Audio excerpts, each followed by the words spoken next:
Okay, folks, as I promised in my last video, I'm gonna show you guys how what is my procedure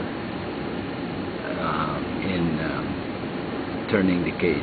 As I explained in my last video, the whole purpose of turning the case is to make sure you have a uniform brass thickness, neck wall thickness. The whole purpose of that is you want to make sure that the point of ignition, if there's a condition where one side of the neck is thicker than the other, the tendency is the thinner part of the brass of the neck will release the bullet first, and a condition of misalignment between the bore and the bullet will exist, and the bullet is going to enter the bore at a slight angle, which is very disastrous to the accuracy. So first thing is I'll be using my Foster Hot 100 outside neck turner. This thing comes you can buy a different Pilot. They are caliber specific, and I'm going to show you guys how I set this up and how I set up the cutter as to how much brass I'm going to remove. What I'm going to do is just pretty much just remove the high spot. I'm not going to really cut too much into the neck wall, because then you don't really want the neck to be become so thin where it will be also detrimental to the brass. The average thickness I measured on most of my brass, doesn't matter what caliber it is around 14 thousandths. The thickest one is around 15 to 16 thousandths of an inch. So I have here, what I have here is a Federal brass for my trioid. They are pretty good brass, but again, just like the Winchester from my 7WSM, I measured and I'm getting variation in neck wall thickness, so there's some high spot that I need to remove. So what I did, I marked the case with a black marker so that we can see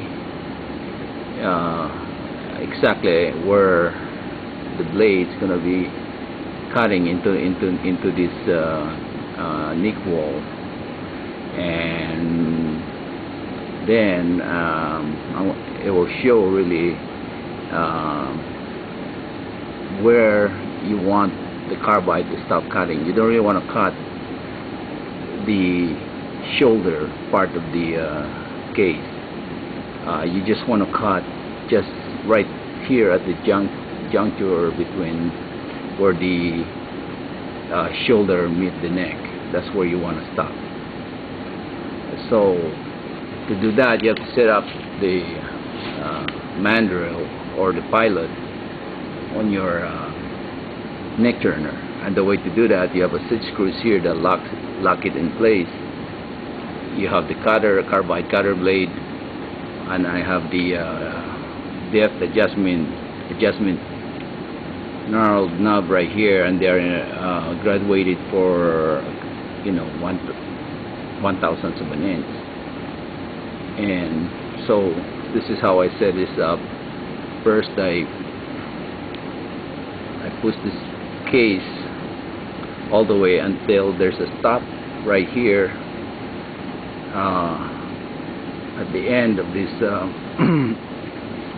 the mandrel, and push it all the way in, let it turn it, make sure that it's not touching the brass or anything, and then loosen up, lower the blade until it just barely touch the neck. And then what I do, I loosen this up and loosen the stitch screws and try moving the brass and make sure it just barely touch the juncture where the shoulder and the neck met. So you can see the carbide blade is also cut tapered right there at the corner, and the whole purpose of that is you don't really want to cut the shoulder, and that will be bad for the brass. That will weaken the brass. So now that I set up how far I'm gonna let this carbide blade cut the neck, I'm gonna tighten the stitch screws, and I'm all set. What I usually do, they recommend to lubricate the pilot. This is just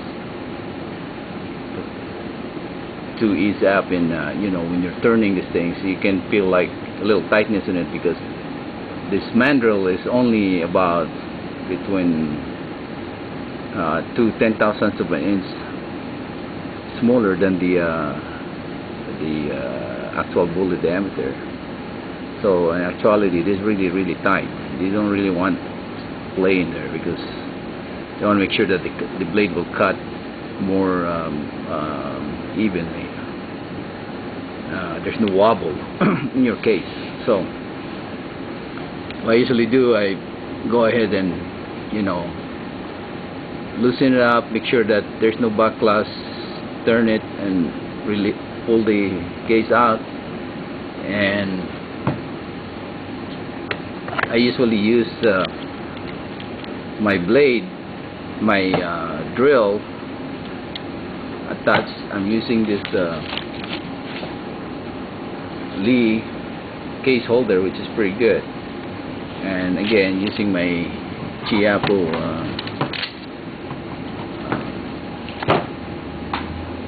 drill, I can attach it, and then I can use that to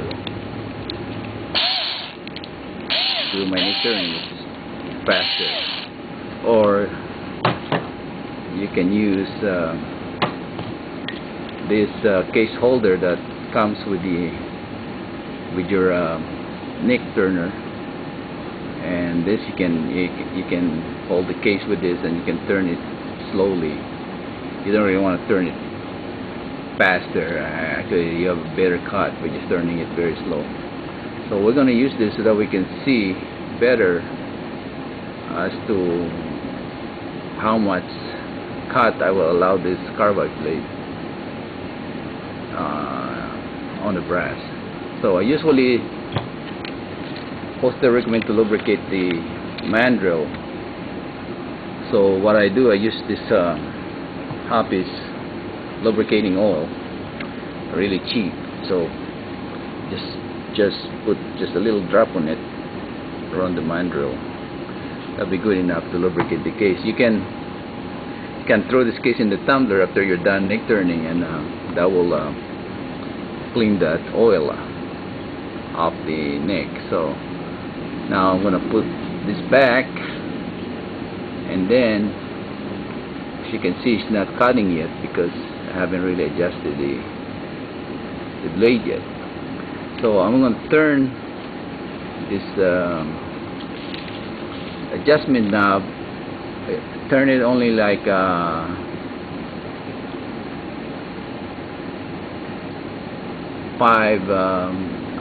50 10,000ths of an inch. So just slightly, there's a backlash. That's a backlash right there. Make sure it engages, and then turn it just half of the of the graduated